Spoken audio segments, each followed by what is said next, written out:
Memoirs of Sherlock Holmes by Sir Arthur Conan Doyle. Adventure 10. The Naval Treaty. The July which immediately succeeded my marriage was made memorable by 3 cases of interest, in which I had the privilege of being associated with Sherlock Holmes and of studying his methods. I find them recorded in my notes under the headings of The Adventure of the Second Stain, The Adventure of the Naval Treaty, and The Adventure of the Tired Captain. The first of these, however, deals with interest of such importance and implicates so many of the first families in the kingdom that for many years it will be impossible to make it public.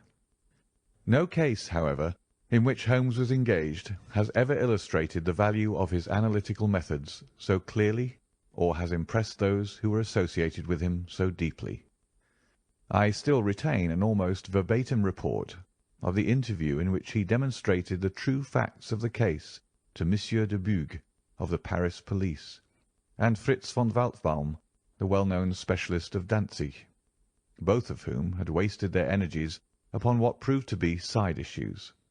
The new century will have come, however, before the story can be safely told. Meanwhile I pass on to the second on my list, which promised also at one time to be of national importance, and was marked by several incidents which give it a quite unique character. During my school days I had been intimately associated with a lad named Percy Phelps, who was of much the same age as myself, though he was 2 classes ahead of me. He was a very brilliant boy, and carried away every prize which the school had to offer, finished his exploits by winning a scholarship which sent him on to continue his triumphant career at Cambridge. He was, I remember, extremely well connected, and even when we were all little boys together, we knew that his mother's brother was Lord Holdhurst, the great Conservative politician. This gaudy relationship did him little good at school. On the contrary, it seemed rather a piquant thing to us to chevy him about the playground and hit him over the shins with a wicket, but it was another thing when he came out into the world. I heard vaguely that his abilities and the influences which he commanded had won him a good position at the Foreign Office, and then he passed completely out of my mind until the following letter recalled his existence. Briarbrae, Woking. My dear Watson, I have no doubt that you can remember Tadpole Phelps, who was in the 5th form when you were in the 3rd. It is possible even that you may have heard that through my uncle's influence I obtained a good appointment at the Foreign Office, and that I was in a situation of trust and honour until a horrible misfortune came suddenly to blast my career. There is no use writing of the details of that dreadful event. In the event of your acceding to my request, it is probable that I shall have to narrate them to you. I have only just recovered from 9 weeks of brain fever, and am still exceedingly weak. Do you think that you could bring your friend Mr. Holmes down to see me? I should like to have his opinion of the case, though the authorities assure me that nothing more can be done. Do try to bring him down, and as soon as possible. Every minute seems an hour while I live in this state of horrible suspense. Assure him that if I have not asked his advice sooner, it was not because I did not appreciate his talents, but because I have been off my head ever since the blow fell. Now I am clear again, though I dare not think of it too much for fear of a relapse. I am still so weak that I have to write, as you see, by dictating. Do try to bring him. Your old schoolfellow, Percy Phelps.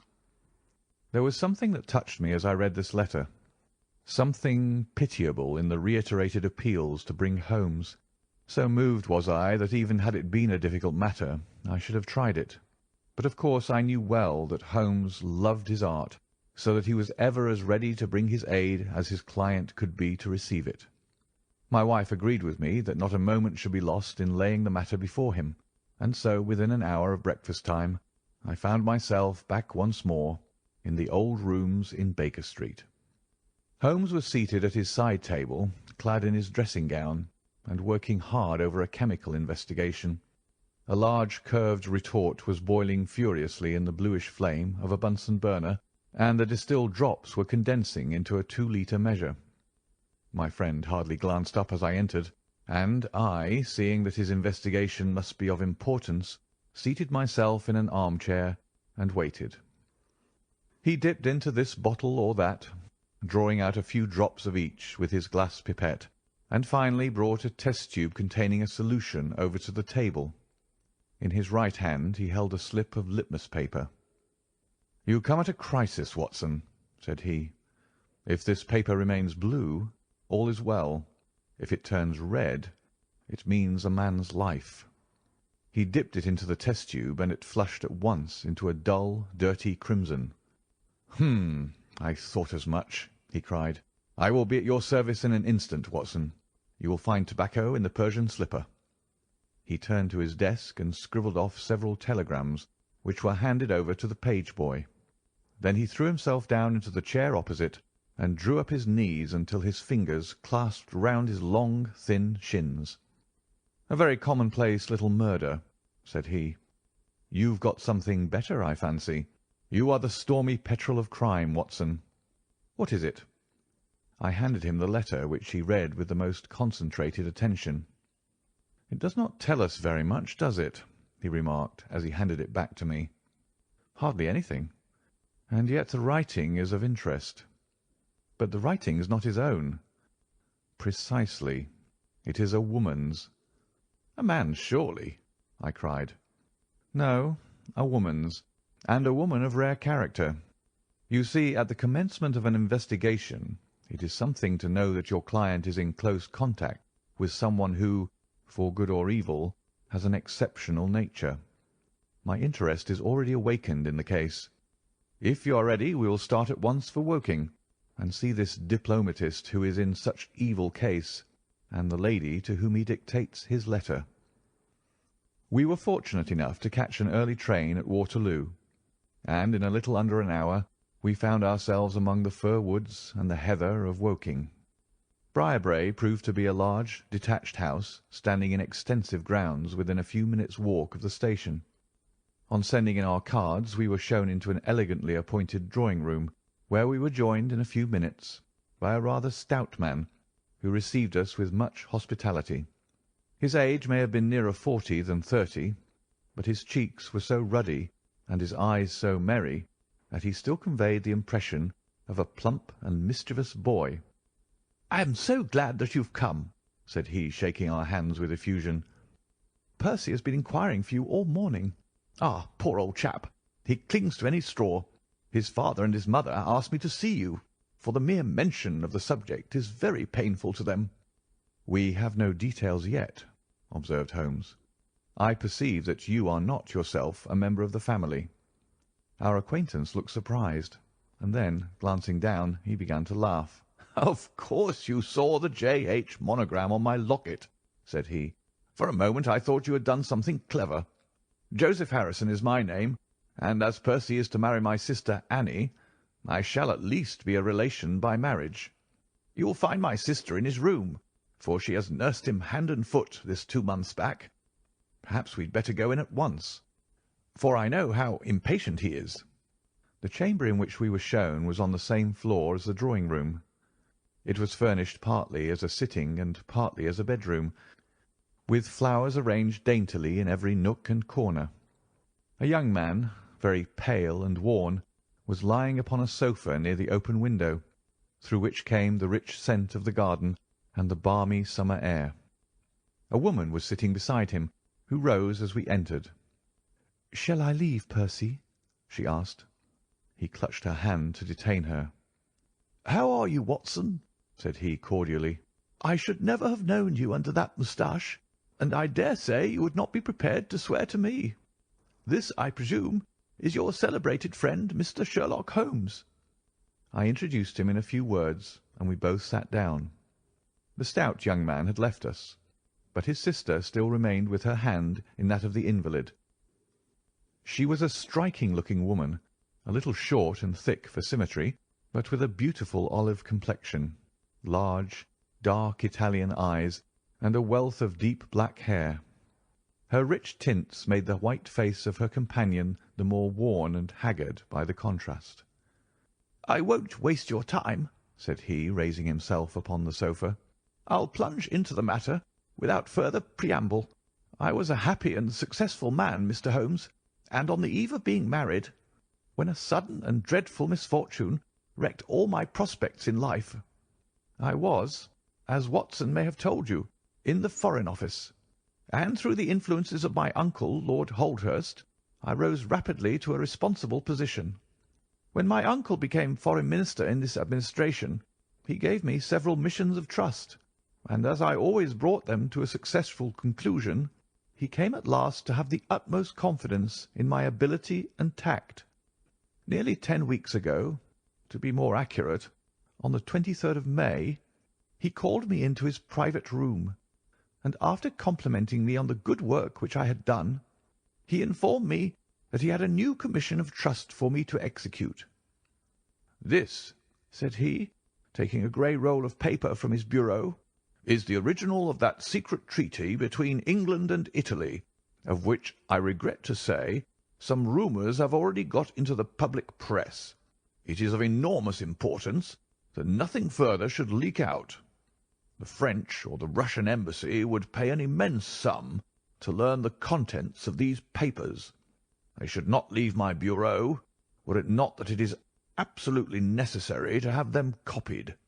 You have a desk in your office?" "Yes, sir." "Then take the treaty and lock it up there. I shall give directions that you may remain behind when the others go, so that you may copy it at your leisure without fear of being overlooked. When you have finished, relock both the original and the draft in the desk, and hand them over to me personally tomorrow morning." I took the papers and— "Excuse me an instant," said Holmes. "Were you alone during this conversation?" "Absolutely." "In a large room?"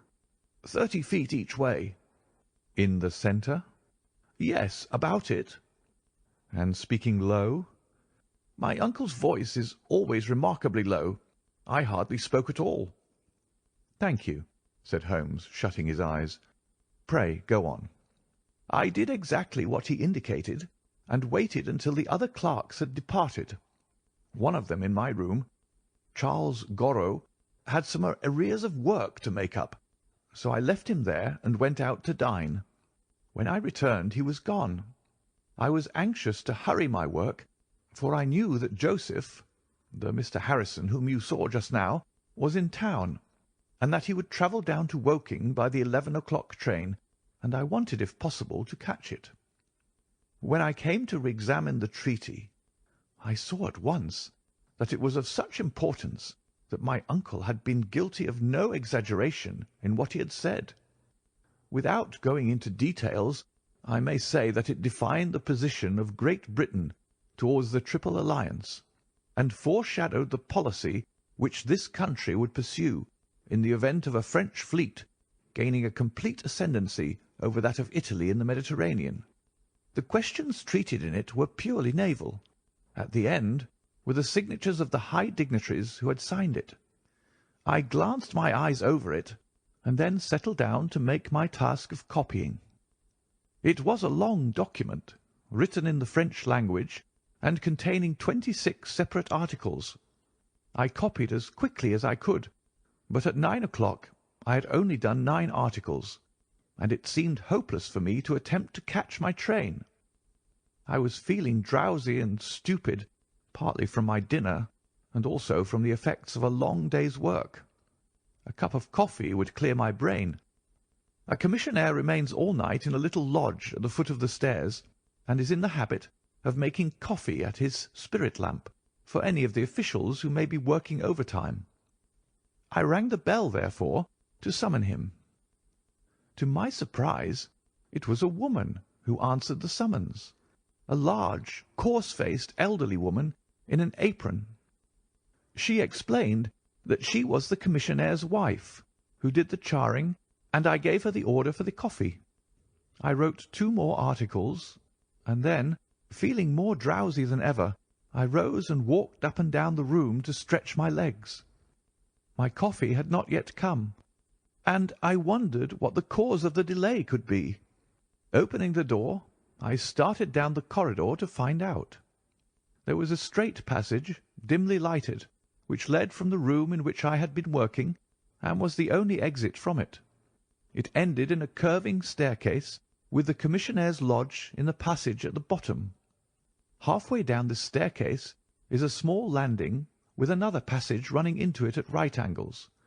This second one leads by means of a second small stair to a side door used by servants and also as a short-cut by clerks when coming from Charles Street. Here is a rough chart of the place." "Thank you. I think that I quite follow you," said Sherlock Holmes. "It is of the utmost importance that you should notice this point. I went down the stairs and into the hall, where I found the commissionaire fast asleep in his box, with the kettle boiling furiously upon the spirit lamp. I took off the kettle and blew out the lamp, for the water was spurting over the floor. Then I put out my hand and was about to shake the man, who was still sleeping soundly, when a bell over his head rang loudly, and he woke with a start. "Mr. Phelps, sir," said he, looking at me in bewilderment. I came down to see if my coffee was ready. "I was boiling the kettle when I fell asleep, sir." He looked at me, and then up at the still quivering bell with an ever-growing astonishment upon his face. "If you was here, sir, then who rang the bell?" he asked. "The bell!" I cried. "What bell is it?" "It's the bell of the room you were working in." A cold hand seemed to close round my heart. Someone, then, was in that room where my precious treaty lay upon the table. I ran frantically up the stair and along the passage. There was no one in the corridors, Mr. Holmes. There was no one in the room. All was exactly as I left it, save only that the papers which had been committed to my care had been taken from the desk on which they lay. The copy was there, and the original was gone. Holmes sat up in his chair and rubbed his hands. I could see that the problem was entirely to his heart. "Pray, what did you do then?" he murmured. "I recognized in an instant that the thief must have come up the stairs from the side door. Of course, I must have met him if he had come the other way." "You were satisfied that he could not have been concealed in the room all the time, or in the corridor which you have just described as dimly lighted?" "It is absolutely impossible. A rat could not conceal himself either in the room or the corridor. There is no cover at all." "Thank you. Pray proceed." "The commissionaire, seeing by my pale face that something was to be feared, had followed me upstairs. Now we both rushed along the corridor and down the steep steps which led to Charles Street. The door at the bottom was closed, but unlocked. We flung it open and rushed out. I can distinctly remember that as we did so there came 3 chimes from a neighbouring clock. It was 10:15. "That is of enormous importance," said Holmes, making a note upon his shirt cuff. "The night was very dark, and a thin, warm rain was falling. There was no one in Charles Street, but a great traffic was going on, as usual in Whitehall, at the extremity. We rushed along the pavement, bareheaded as we were, and at the far corner we found a policeman standing. "'A robbery has been committed,' I gasped. "'A document of immense value has been stolen from the Foreign Office. Has anyone passed this way?' "'I've been standing here for a quarter of an hour, sir,' said he. "'Only one person has passed during that time, a woman, tall and elderly, with a Paisley shawl.' "'Oh, that is only my wife,' cried the commissionaire. "'Has no one else passed?' "'No one.' "'Then it must be the other way that the thief took,' cried the fellow, tugging at my sleeve. But I was not satisfied, and the attempts which he made to draw me away increased my suspicions. "'Which way did the woman go?' I cried. "'I don't know, sir. I noticed her pass, but I had no special reason for watching her. She seemed to be in a hurry.' "'How long ago was it?' "'Oh, not very many minutes.' "'Within the last 5?' "'Well, it could not be more than 5. You're only wasting your time, sir, and every minute now is of importance,' cried the commissionaire. "'Take my word for it, that my old woman has nothing to do with it, and come down to the other end of the street. Well, if you won't, I will.' And with that he rushed off in the other direction. But I was after him in an instant, and caught him by the sleeve.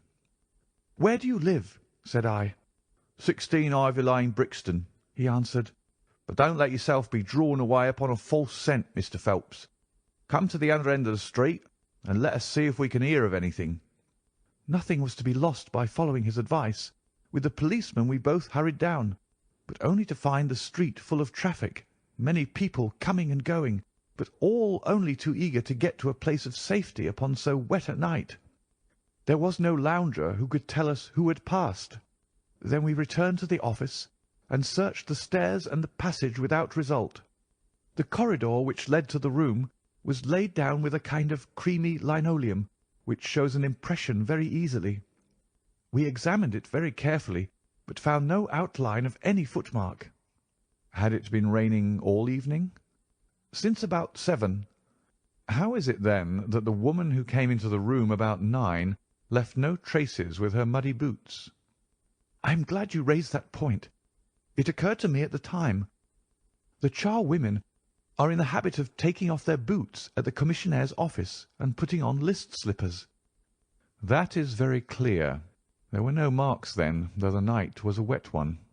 The chain of events is certainly one of extraordinary interest. What did you do next? We examined the room also. There is no possibility of a secret door, and the windows are quite 30 feet from the ground. Both of them were fastened on the inside. The carpet prevents any possibility of a trapdoor, and the ceiling is of the ordinary whitewashed kind. I will pledge my life that whoever stole my papers could only have come through the door. How about the fireplace? They use none. There is a stove. The bell rope hangs from the wire just to the right of my desk. Whoever rang it must have come right up to the desk to do it. But why should any criminal wish to ring the bell? It is a most insoluble mystery. Certainly the incident was unusual. What were your next steps? You examined the room, I presume, to see if the intruder had left any traces, any cigar end or dropped glove or hairpin or other trifle. There was nothing of the sort.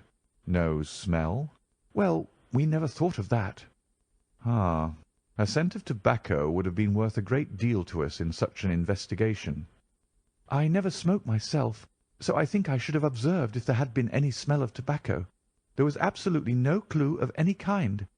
The only tangible fact was that the commissionnaire's wife, Mrs. Tangey was the name, had hurried out of the place. He could give no explanation, save that it was about the time when the woman always went home.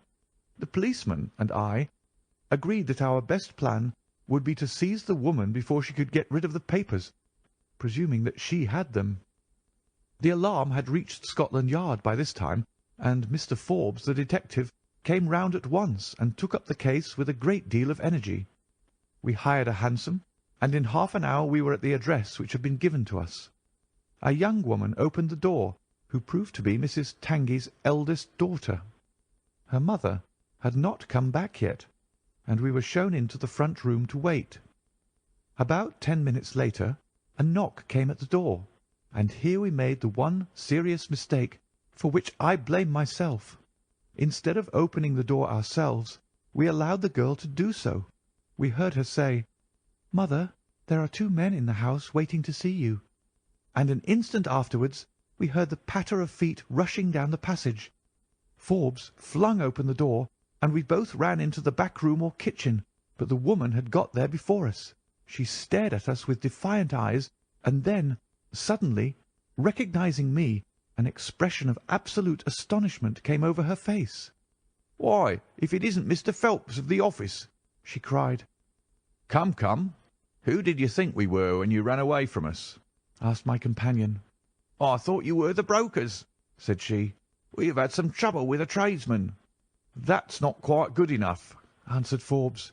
"We have reason to believe that you have taken a paper of importance from the Foreign Office, and that you ran in here to dispose of it. You must come back with us to Scotland Yard to be searched." It was in vain that she protested and resisted. A four-wheeler was brought, and we all three drove back in it. We had first made an examination of the kitchen, and especially of the kitchen fire, to see whether she might have made away with the papers during the instant that she was alone. There were no signs, however, of any ashes or scraps. When we reached Scotland Yard, she was handed over at once to the female searcher. I waited in an agony of suspense until she came back with her report. There were no signs of the papers. Then, for the first time, the horror of my situation came in its full force. Hitherto I had been acting, and action had numb thought. I had been so confident of regaining the treaty at once that I had not dared to think of what would be the consequence if I failed to do so. But now there was nothing more to be done, and I had leisure to realize my position. It was horrible. Watson there would tell you that I was a nervous, sensitive boy at school. It is my nature. I thought of my uncle and of his colleagues in the cabinet, of the shame which I had brought upon him, upon myself, upon everyone connected with me. What though I was the victim of an extraordinary accident? No allowance is made for accidents where diplomatic interests are at stake. I was ruined, shamefully, hopelessly ruined. I don't know what I did. I fancy I must have made a scene. I have a dim recollection of a group of officials who crowded round me, endeavouring to soothe me. One of them drove down with me to Waterloo, and saw me into the Woking train. I believe that he would have come all the way, had it not been that Dr. Ferrier, who lives near me, was going down by that very train. The doctor most kindly took charge of me, and it was well he did so, for I had a fit in the station, and before we reached home I was practically a raving maniac. You can imagine the state of things here when they were roused from their beds by the doctor's ringing, and found me in this condition. Poor Annie here and my mother were broken-hearted. Dr. Ferrier had just heard enough from the detective at the station to be able to give an idea of what had happened, and his story did not mend matters.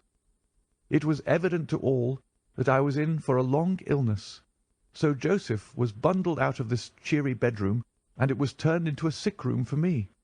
Here I have lain, Mr. Holmes, for over 9 weeks, unconscious and raving with brain fever. If it had not been for Mrs. Harrison here, and for the doctor's care, I should not be speaking to you now. She has nursed me by day, and a hired nurse has looked after me by night, for in my mad fits I was capable of anything. Slowly my reason has cleared, but it is only during the last 3 days that my memory has quite returned. Sometimes I wish that it never had. The first thing that I did was to wire to Mr. Forbes, who had the case in hand. He came out and assures me that, though everything has been done, no trace of a clue has been discovered. The commissionaire and his wife have been examined in every way without any light being thrown upon the matter. The suspicions of the police then rested upon young Goro, who, as you may remember, stayed over time in the office that night. His remaining behind and his French name were really the only 2 points which could suggest suspicion, but as a matter of fact I did not begin work until he had gone, and his people are of Huguenot extraction, but as English in sympathy and tradition as you and I are. Nothing was found to implicate him in any way, and there the matter dropped. I turn to you, Mr. Holmes, as absolutely my last hope. If you fail me, then my honour, as well as my position, are forever forfeited." The invalid sank back upon his cushions, tired out by this long recital, while his nurse poured him out a glass of some stimulating medicine. Holmes sat silently with his head thrown back and his eyes closed, in an attitude which might seem listless to a stranger, but which I knew betokened the most intense self-absorption. "Your statement has been so explicit," said he at last, "that you have really left me very few questions to ask. There is one of the very utmost importance, however. Did you tell anyone that you had this special task to perform?" "No one." "Not Miss Harrison here, for example?" "No, I had not been back to Woking between getting the order and executing the commission." "And none of your people had by chance been to see you?" "None." "Did any of them know their way about in the office?" "Oh, yes, all of them had been shown over it." "Still, of course, if you said nothing to anyone about the treaty, these inquiries are irrelevant." "I said nothing." "Do you know anything of the commissionaire?" "Nothing except that he is an old soldier." "What regiment?" "Oh, I have heard Coldstream Guards." "Thank you. I have no doubt I can get details from Forbes. The authorities are excellent at amassing facts, though they do not always use them to advantage. What a lovely thing a rose is!" He walked past the couch to the open window and held up the drooping stalk of a moss rose, looking down at the dainty blend of crimson and green. It was a new phase of his character to me, for I had never seen him show any keen interest in natural objects. "There is nothing in which deduction is so necessary as in religion," said he, leaning with his back against the shutters. "It can be built up as an exact science by the reasoner. Our highest assurance of the goodness of Providence seems to me to rest in the flowers. All other things, our powers, our desires, our food, are all really necessary for our existence in the first instance. But this rose is an extra. Its smell and its colour are an embellishment of life, not a condition of it. It is only goodness which gives extras, and so I say again that we have much to hope from the flowers." Percy Phelps and his nurse looked at Holmes during this demonstration with surprise and a good deal of disappointment written upon their faces. He had fallen into a reverie, with the moss rose between his fingers. It had lasted some minutes before the young lady broke in upon it. "Do you see any prospect of solving this mystery, Mr. Holmes?" she asked with a touch of asperity in her voice. "Oh, the mystery," he answered, coming back with a start to the realities of life. "Well, it would be absurd to deny that the case is a very abstruse and complicated one, but I can promise you that I will look into the matter and let you know any points which may strike me." "Do you see any clue?" "You have furnished me with 7, but of course I must test them before I can pronounce upon their value." "You suspect someone?" "I suspect myself." "What?" "Of coming to conclusions too rapidly." "Then go to London and test your conclusions." "Your advice is very excellent, Miss Harrison," said Holmes, rising. "I think, Watson, we cannot do better. Do not allow yourself to indulge in false hopes, Mr. Phelps. The affair is a very tangled one." "I shall be in a fever until I see you again," cried the diplomatist. "Well, I'll come out by the same train to-morrow, though it's more than likely that my report will be a negative one." "God bless you for promising to come," cried our client. "It gives me fresh life to know that something is being done. By the way, I have had a letter from Lord Holdhurst." "Ha! What did he say?" "He was cold, but not harsh. I dare say my severe illness prevented him from being that. He repeated that the matter was of the utmost importance, and added that no steps would be taken about my future, by which he means, of course, my dismissal, until my health was restored and I had an opportunity of repairing my misfortune." "Well, that was reasonable and considerate," said Holmes. "Come, Watson, for we have a good day's work before us in town." Mr. Joseph Harrison drove us down to the station, and we were soon whirling up in a Portsmouth train. Holmes was sunk in profound thought, and hardly opened his mouth until we had passed Clapham Junction. "It's a very cheery thing to come into London by any of these lines which run high and allow you to look down upon the houses like this." I thought he was joking, for the view was sordid enough, but he soon explained himself. "Look at those big, isolated clumps of building rising up above the slates, like brick islands in a lead-coloured sea. The board schools? Lighthouses, my boy, beacons of the future, capsules with hundreds of bright little seeds in each, out of which will spring the wise, better England of the future. I suppose that man Phelps does not drink?" "I should not think so." "Nor should I, but we are bound to take every possibility into account. The poor devil has certainly got himself into very deep water, and it's a question whether we shall ever be able to get him ashore. What did you think of Miss Harrison?" "A girl of strong character." "Yes, but she is a good sort, or I am mistaken. She and her brother are the only children of an ironmaster somewhere up Northumberland way. He got engaged to her when travelling last winter, and she came down to be introduced to his people with her brother as escort. Then came the smash, and she stayed on to nurse her lover, while brother Joseph, finding himself pretty snug, stayed on too. I've been making a few independent inquiries, you see, but to-day must be a day of inquiries." "My practice," I began. "Oh, if you find your own cases more interesting than mine," said Holmes with some asperity. "I was going to say that my practice could get along very well for a day or two, since it is the slackest time in the year." "Excellent," said he, recovering his good humour. "Then we'll look into this matter together. I think that we should begin by seeing Forbes." He can probably tell us all the details we want until we know from what side the case is to be approached. You said you had a clue? Well, we have several, but we can only test their value by further inquiry. The most difficult crime to track is the one which is purposeless. Now, this is not purposeless. Who is it who profits by it? There is the French ambassador, there is the Russian, there is whoever might sell it to either of these, and there is Lord Holdhurst. Lord Holdhurst?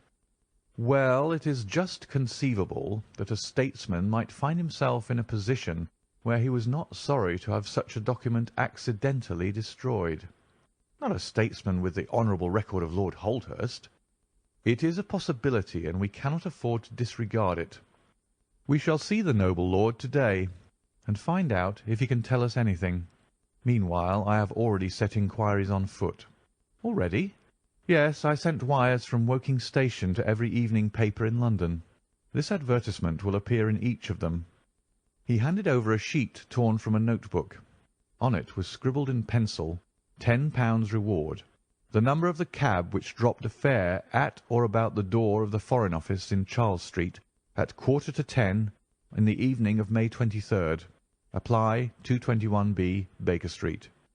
You are confident that the thief came in a cab? If not, there is no harm done. But if Mr. Phelps is correct in stating that there is no hiding place, either in the room or the corridors, then the person must have come from outside. If he came from outside on so wet a night, and yet left no trace of damp upon the linoleum, which was examined within a few minutes of his passing, then it is exceeding probable that he came in a cab.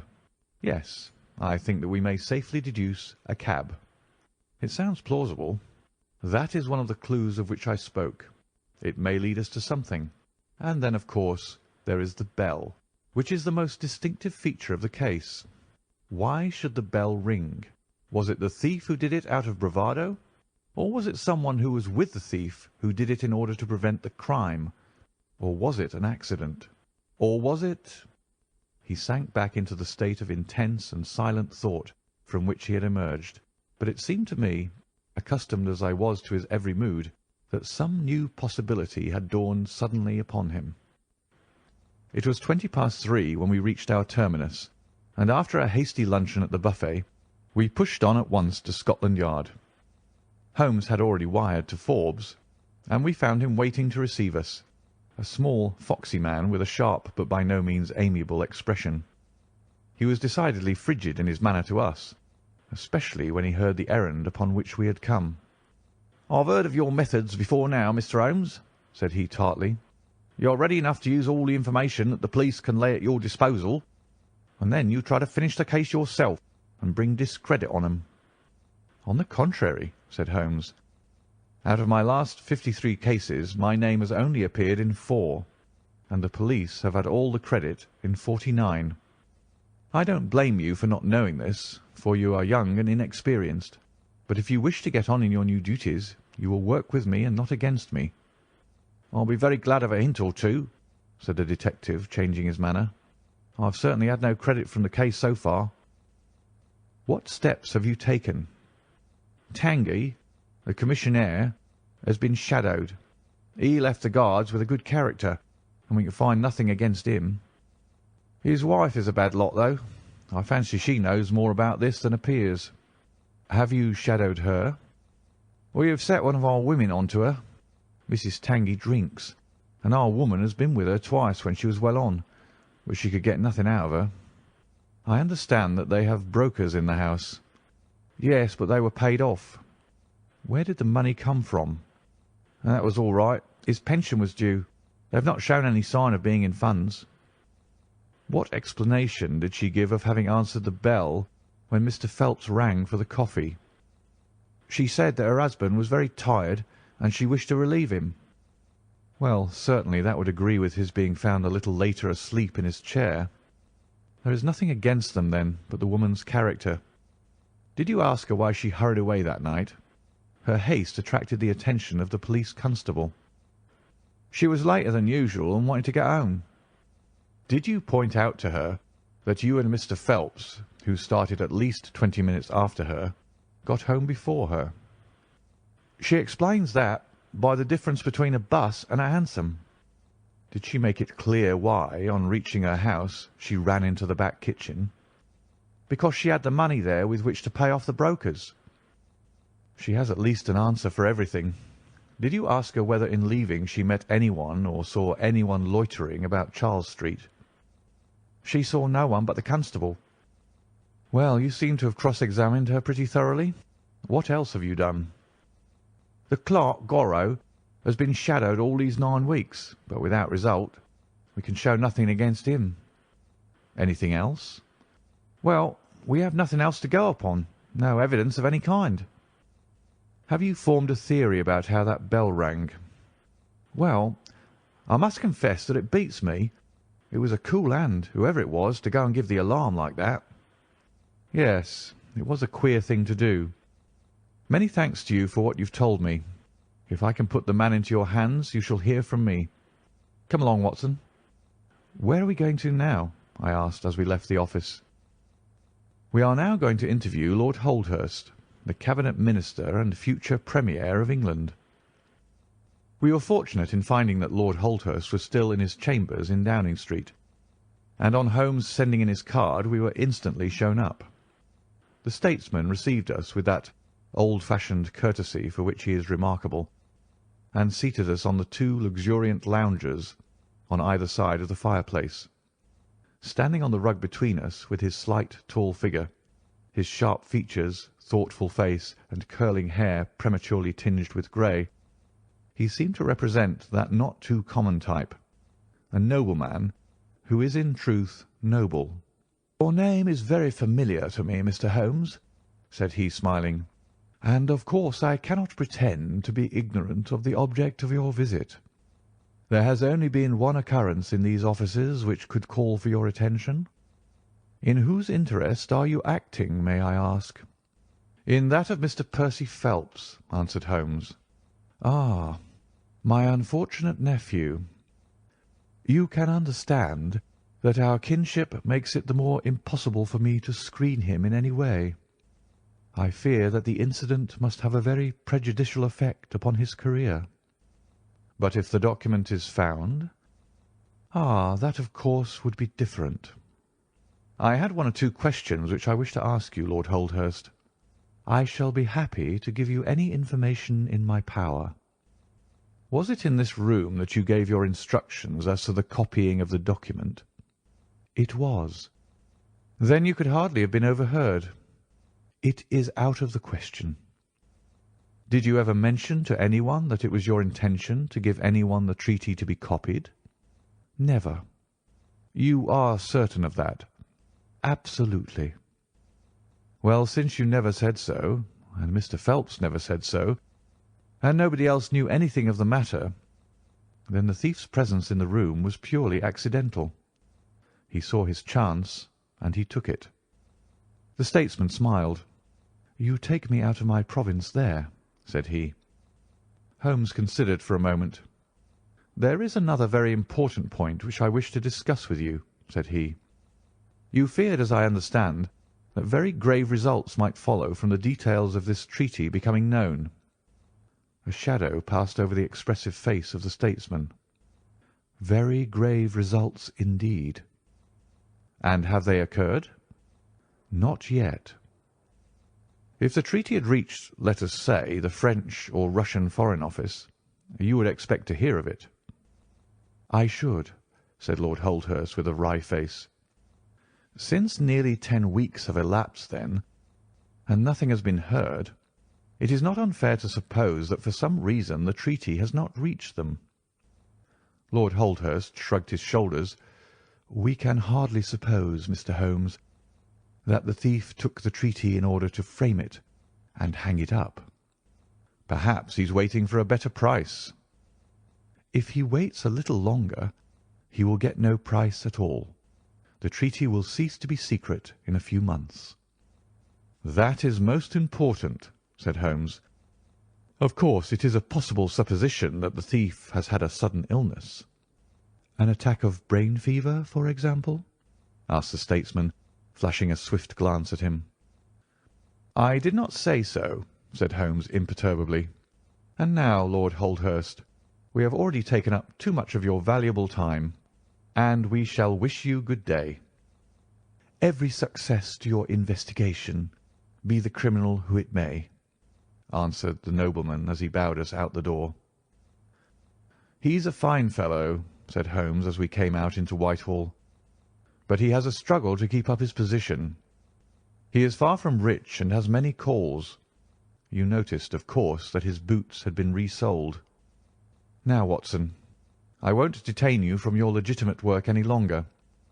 I shall do nothing more to-day, unless I have an answer to my cab advertisement, but I shall be extremely obliged to you if you would come down with me to Woking to-morrow, by the same train which we took yesterday." I met him accordingly next morning, and we travelled down to Woking together. He had had no answer to his advertisement, he said, and no fresh light had been thrown upon the case. He had, when he so willed it, the utter immobility of countenance of a Red Indian, and I could not gather from his appearance whether he was satisfied or not with the position of the case. His conversation, I remember, was about the Bertillon system of measurements, and he expressed his enthusiastic admiration of the French savant. We found our client still under the charge of his devoted nurse, but looking considerably better than before. He rose from the sofa and greeted us without difficulty when we entered. "Any news?" he asked eagerly. "My report, as I expected, is a negative one," said Holmes. "I have seen Forbes, and I have seen your uncle, and I have set one or two trains of inquiry upon foot which may lead to something." "You have not lost heart, then?" "By no means." "God bless you for saying that," cried Miss Harrison. "If we keep our courage and our patience, the truth must come out." "We have more to tell you than you have for us," said Phelps, reseating himself upon the couch. "I hoped you might have something." "Yes, we have had an adventure during the night, and one which might have proved to be a serious one." His expression grew very grave as he spoke, and a look of something akin to fear sprang up in his eyes. "Do you know," said he, "that I begin to believe that I am the unconscious centre of some monstrous conspiracy, and that my life is aimed at as well as my honour." "Ah!" cried Holmes. "It sounds incredible, for I have not, as far as I know, an enemy in the world, yet from last night's experience I can come to no other conclusion." "Pray let me hear it." "You must know that last night was the very first night that I have ever slept without a nurse in the room. I was so much better that I thought I could dispense with one. I had a night light burning, however. Well, about 2 in the morning I had sunk into a light sleep when I was suddenly aroused by a slight noise. It was like the sound which a mouse makes when it is gnawing a plank, and I lay listening to it for some time under the impression that it must come from that cause. Then it grew louder, and suddenly there came from the window a sharp metallic snick. I sat up in amazement. There could be no doubt what the sounds were now. The first ones had been caused by someone forcing an instrument through the slit between the sashes, and the second by the catch being pressed back. There was a pause then for about 10 minutes, as if the person were waiting to see whether the noise had awakened me. Then I heard a gentle creaking as the window was very slowly opened. I could stand it no longer, for my nerves are not what they used to be. I sprang out of bed and flung open the shutters. A man was crouching at the window. I could see little of him, for he was gone like a flash. He was wrapped in some sort of cloak, which came across the lower part of his face. One thing only I am sure of, and that is, he had some weapon in his hand. It looked to me like a long knife. I distinctly saw the gleam of it as he turned to run." "This is most interesting," said Holmes. "Pray, what did you do then?" "I should have followed him through the open window if I had been stronger. As it was, I rang the bell and roused the house. It took me some little time, for the bell rings in the kitchen, and the servants are all asleep upstairs. I shouted, however, and that brought Joseph down, and he roused the others. Joseph and the groom found marks on the bed outside the window, but the weather has been so dry lately that they found it hopeless to follow the trail across the grass. There's a place, however, on the wooden fence which skirts the road, which shows signs, they tell me, as if someone had got over and had snapped the top of the rail in doing so. I have said nothing to the local police yet, for I thought I had best have your opinion first." This tale of our client's appeared to have an extraordinary effect upon Sherlock Holmes. He rose from his chair and paced about the room in uncontrollable excitement. "Misfortunes never come single," said Phelps, smiling, though it was evident that his adventure had somewhat shaken him. "You have certainly had your share," said Holmes. "Do you think you could walk round the house with me?" "Oh, yes, I should like a little sunshine. Joseph will come too." "And I also," said Miss Harrison. "I am afraid not," said Holmes, shaking his head. "I think I must ask you to remain sitting exactly where you are." The young lady resumed her seat with an air of displeasure. Her brother, however, had joined us, and we set off all four together. We passed round the lawn to the outside of the young diplomatist's window. There were, as he had said, marks upon the bed, but they were hopelessly blurred and vague. Holmes stooped over them for an instant, and then rose, shrugging his shoulders.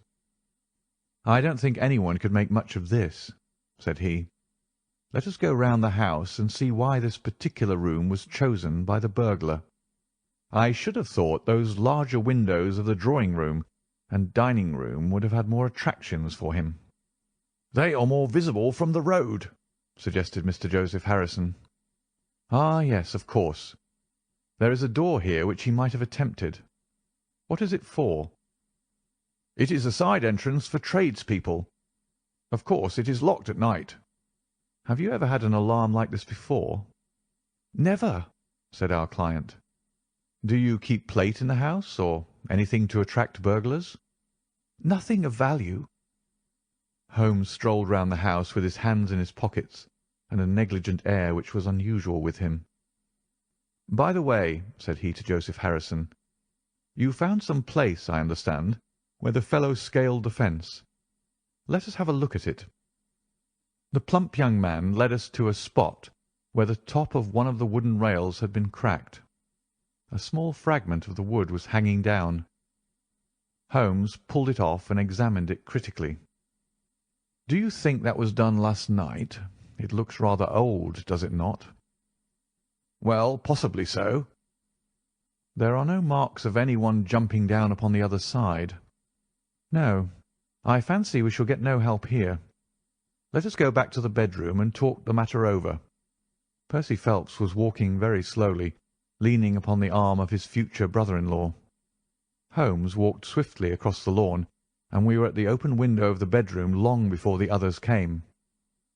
"Miss Harrison," said Holmes, speaking with the utmost intensity of manner, "you must stay where you are all day. Let nothing prevent you from staying where you are all day. It is of the utmost importance." "Certainly, if you wish it, Mr. Holmes," said the girl in astonishment. "When you go to bed, lock the door of this room on the outside and keep the key. Promise to do this." "But Percy—" "He will come to London with us." "And am I to remain here?" "It is for his sake. You can serve him. Quick, promise." She gave a quick nod of assent, just as the other two came up. "Why do you sit moping there, Annie?" cried her brother. "Come out into the sunshine." "No, thank you, Joseph. I have a slight headache, and this room is deliciously cool and soothing." "What do you propose now, Mr. Holmes?" asked our client. "Well, in investigating this minor affair, we must not lose sight of our main inquiry. It would be a very great help to me if you would come up to London with us." "At once?" "Well, as soon as you conveniently can. Say in an hour." "I feel quite strong enough, if I can really be of any help." "The greatest possible." "Perhaps you would like me to stay there to-night?" "I was just going to propose it." "Then, if my friend of the night comes to revisit me, he will find the bird flown. We are all in your hands, Mr. Holmes, and you must tell us exactly what you would like done." Perhaps you would prefer that Joseph came with us, so as to look after me." "Oh, no. My friend Watson is a medical man, you know, and he'll look after you. We'll have our lunch here, if you will permit us, and then we shall all three set off for town together." It was arranged as he suggested, though Miss Harrison excused herself from leaving the bedroom in accordance with Holmes's suggestion. What the object of my friend's manoeuvres was I could not conceive, unless it were to keep the lady away from Phelps, who, rejoiced by his returning health and by the prospect of action, lunched with us in the dining-room. Holmes had a still more startling surprise for us, however, for after accompanying us down to the station and seeing us into our carriage, he calmly announced that he had no intention of leaving Woking. "There are one or two small points which I should desire to clear up before I go," said he. "Your absence, Mr. Phelps, will in some ways rather assist me. Watson, when you reach London, you would oblige me by driving at once to Baker Street with our friend here, and remaining with him until I see you again. It is fortunate that you are old schoolfellows, as you must have much to talk over. Mr. Phelps can have the spare bedroom to-night, and I will be with you in time for breakfast, for there is a train which will take me into Waterloo at 8. "But how about our investigation in London?" asked Phelps ruefully. "We can do that to-morrow. I think that just at present I can be of more immediate use here." "You might tell them at Briarbrae that I hope to be back to-morrow night," cried Phelps as we began to move from the platform. "I hardly expect to go back to Briarbrae," answered Holmes, and waved his hand to us cheerily as we shot out from the station. Phelps and I talked it over on our journey, but neither of us could devise a satisfactory reason for this new development. "I suppose he wants to find out some clue as to the burglary last night, if a burglar it was. For myself, I don't believe it was an ordinary thief." "What is your own idea, then?" "Upon my word, you may put it down to my weak nerves or not, but I believe there is some deep political intrigue going on around me, and that for some reason that passes my understanding, my life is aimed at by the conspirators.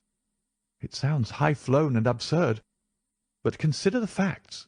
Why should a thief try to break in at a bedroom window, where there could be no hope of any plunder? And why should he come with a long knife in his hand?" "You're sure it was not a housebreaker's jimmy?" "Oh, no. It was a knife. I saw the flash of the blade quite distinctly." "But why on earth should you be pursued with such animosity?" "Ah, that is the question." "Well, if Holmes takes the same view, that would account for his action, would it not? Presuming that your theory is correct, if he can lay his hands upon the man who threatened you last night, he will have gone a long way toward finding who took the Naval Treaty. It is absurd to suppose that you have two enemies, one of whom robs you while the other threatens your life." "But Holmes said that he was not going to Briarbrae." "I have known him for some time," said I, "but I never know him to do anything yet without a very good reason."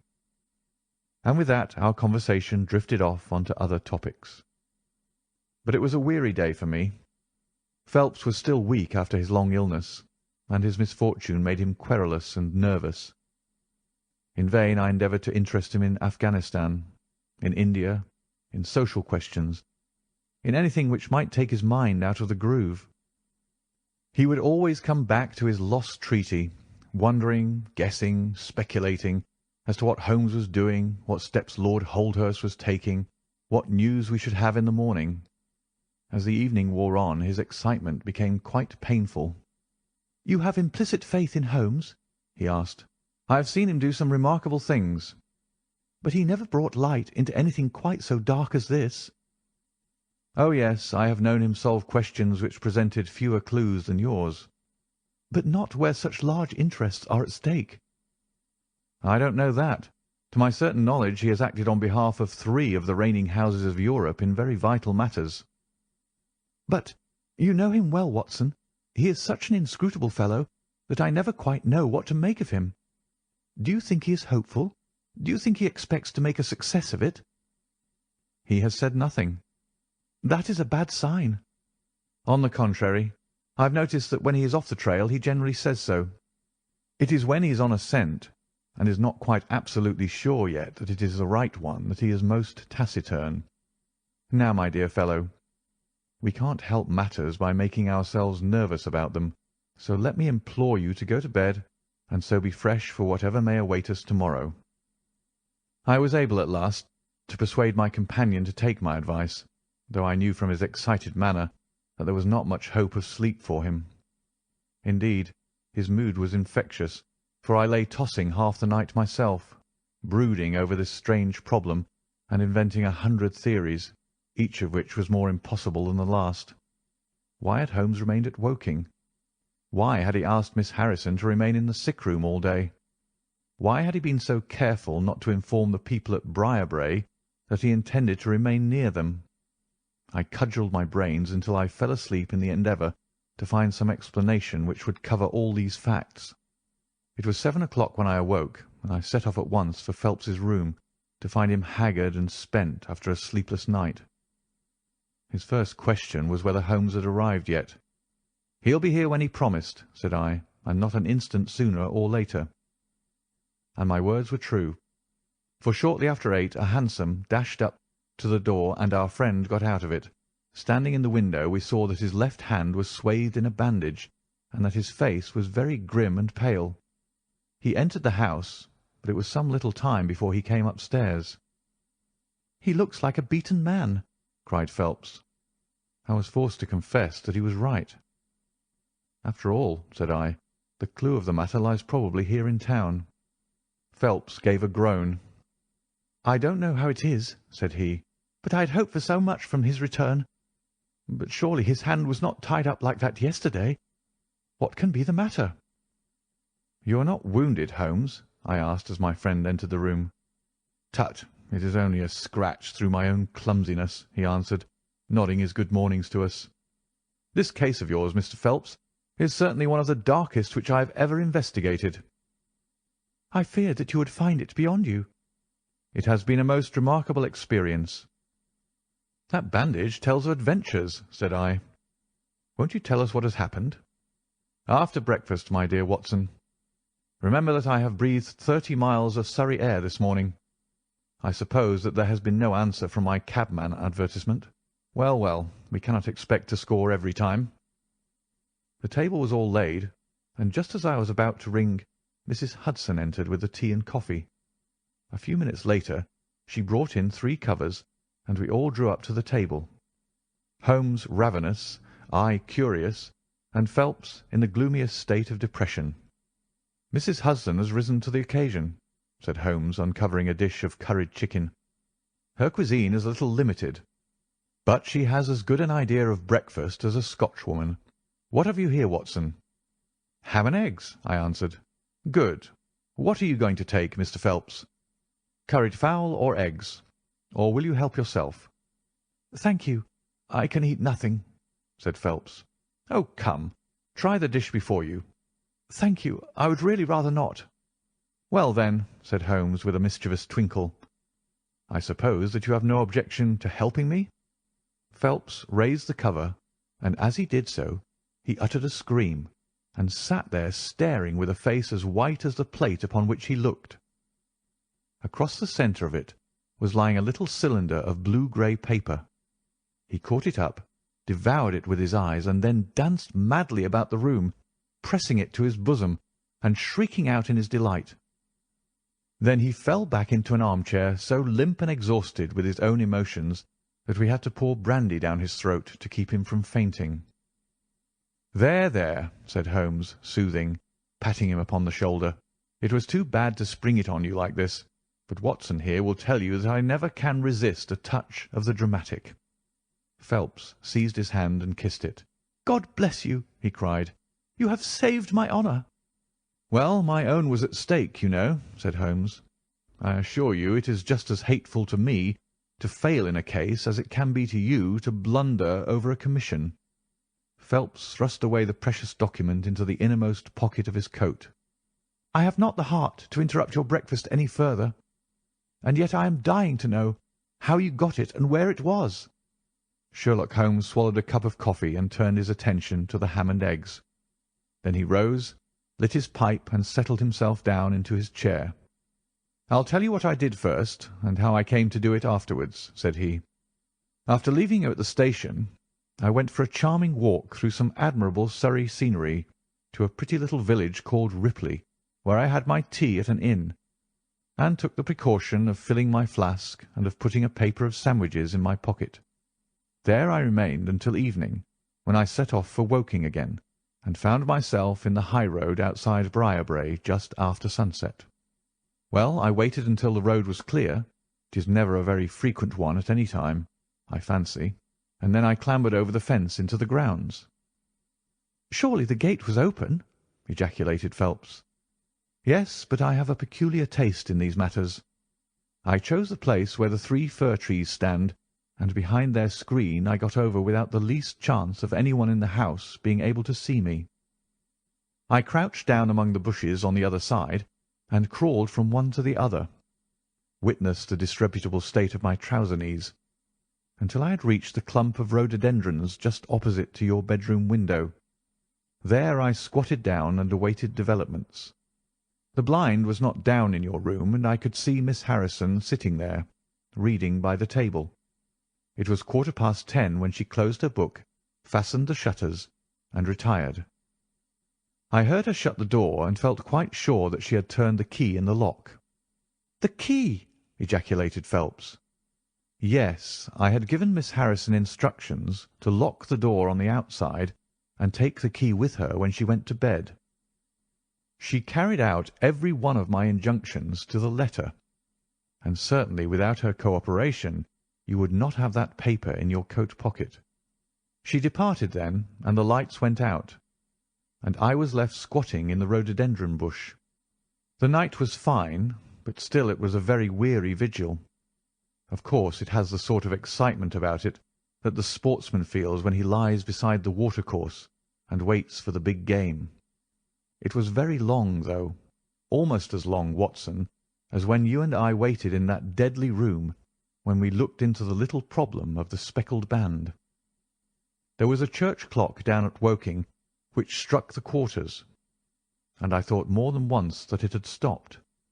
At last, however, about 2 in the morning, I suddenly heard the gentle sound of a bolt being pushed back and the creaking of a key.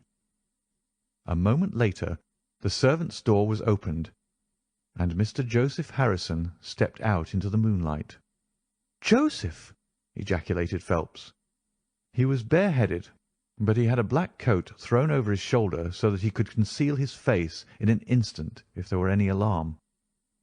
He walked on tiptoe under the shadow of the wall, and when he reached the window he worked a long-bladed knife through the sash and pushed back the catch. Then he flung open the window, and putting his knife through the crack in the shutters, he thrust the bar up and swung them open. From where I lay I had a perfect view of the inside of the room and of every one of his movements.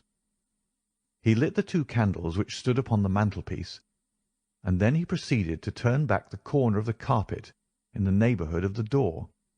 Presently he stopped and picked out a square piece of board, such as is usually left to enable plumbers to get at the joints of the gas pipes.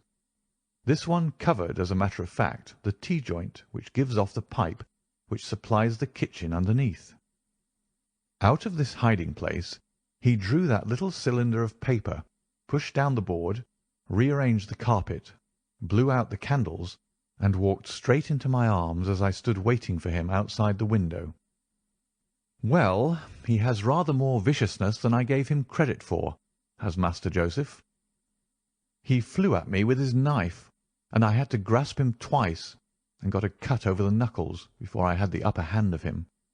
He looked murder out of the only eye he could see with when we had finished, but he listened to reason and gave up the papers. Having got them, I let my man go, but I wired full particulars to Forbes this morning. If he is quick enough to catch his bird, well and good, but if, as I shrewdly suspect, he finds the nest empty before he gets there, why, all the better for the government. I fancy that Lord Holdhurst, for one, and Mr. Percy Phelps, for another, would very much rather that the affair never got as far as a police court. "My God!" gasped our client. "Do you tell me that during these long 10 weeks of agony The stolen papers were within the very room with me all the time. So it was. And Joseph a villain and a thief. I'm afraid Joseph's character is a rather deeper and more dangerous one than one might judge from his appearance. From what I have heard from him this morning, I gather that he has lost heavily in dabbling with stocks, and that he is ready to do anything on earth to better his fortunes. Being an absolutely selfish man, when a chance presented itself he did not allow either his sister's happiness or your reputation to hold his hand. Percy Phelps sank back in his chair. "My head whirls," said he. "Your words have dazed me." "The principal difficulty in your case," remarked Holmes in his didactic fashion, "lay in the fact there being too much evidence. What was vital was overlaid and hidden by what was irrelevant. Of all the facts which were presented to us we had to pick just those which we deemed to be essential, and then piece them together in their order, so as to reconstruct this very remarkable chain of events. I had already begun to suspect Joseph, from the fact that you had intended to travel home with him that night, and that therefore it was a likely enough thing that he should call for you, knowing the Foreign Office well, upon his way. When I heard that someone had been so anxious to get into the bedroom, in which no one but Joseph could have concealed anything, you told us in your narrative how you had turned Joseph out when you arrived with the doctor, my suspicions all changed to certainties, especially as the attempt was made on the first night upon which the nurse was absent, showing that the intruder was well acquainted with the ways of the house. How blind I have been! The facts of the case, as far as I have worked them out, are these. This Joseph Harrison entered the office through the Charles Street door, and knowing his way, he walked straight into your room the instant after you left it. Finding no one there, he promptly rang the bell, and at the instant that he did so, his eyes caught the paper upon the table. A glance showed him that chance had put in his way a state document of immense value, and in an instant he had thrust it into his pocket and was gone. A few minutes elapsed, as you remember, before the sleepy commissionaire drew your attention to the bell, and those were just enough to give the thief time to make his escape. He made his way to Woking by the first train, and having examined his booty, and assured himself that it really was of immense value, he had concealed it in what he thought was a very safe place, with the intention of taking it out again in a day or two, and carrying it to the French embassy, or wherever he thought that a long price was to be had. Then came your sudden return. He, without a moment's warning, was bundled out of his room, and from that time onward there were always at least two of you there to prevent him from regaining his treasure. The situation to him must have been a maddening one. But at last he thought he saw his chance. He tried to steal in, but was baffled by your wakefulness. You remember that you did not take your usual draught that night. I remember. I fancy that he had taken steps to make that draught efficacious, and that he quite relied upon you being unconscious. Of course, I understood that he would repeat the attempt whenever it could be done with safety. Your leaving the room gave him the chance he wanted. I kept Miss Harrison in it all day, so that he might not anticipate us. Then, having given him the idea that the coast was clear, I kept guard as I have described. I already knew that the papers were probably in the room, but I had no desire to rip up all the planking and skirting in search of them. I let him take them, therefore, from the hiding-place, and so saved myself an infinity of trouble. Is there any other point which I can make clear? Why did he try the window on the first occasion, I asked, when he might have entered by the door? In reaching the door, he would have to pass 7 bedrooms. On the other hand, he could get out onto the lawn with ease. Anything else? You do not think, asked Phelps, that he had any murderous intention? The knife was only meant as a tool. It may be so, answered Holmes, shrugging his shoulders. I can only say for certain that Mr. Joseph Harrison is a gentleman to whose mercy I should be extremely unwilling to trust. End of the Naval Treaty.